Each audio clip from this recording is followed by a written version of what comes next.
Hi guys! Welcome back! Nakapasok na ba kayo sa tinatawag na danchi sa Japan?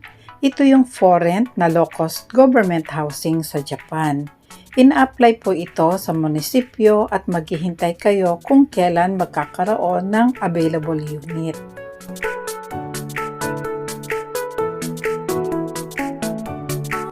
May bracket ang rental fee dito at binabase nila sa financial capability ng applicant.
As far as I know, ang pinakamurang rental fee dito is Ichimang yen or 10,000 yen na sinasabi ring isang lapad at 3,800 pesos naman base sa exchange rate ngayon.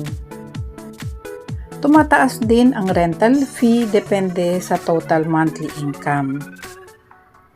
Itong danchi na nakikita nyo ngayon ay nire-rent ng isang Japanese senior na PWD na at pension lang ang kanyang income.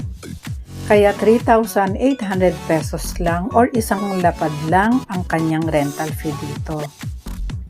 Lilipat na siya ng ibang bahay kaya as you can see, magulo na at halos wala na ring gamit. Disclaimer lang guys, marami pong danchi sa Japan at magkakaiba po ang itsura ng bahay at magkakaiba rin ang rules and regulations nila. Okay? Thank you guys for watching and see you again soon. Bye!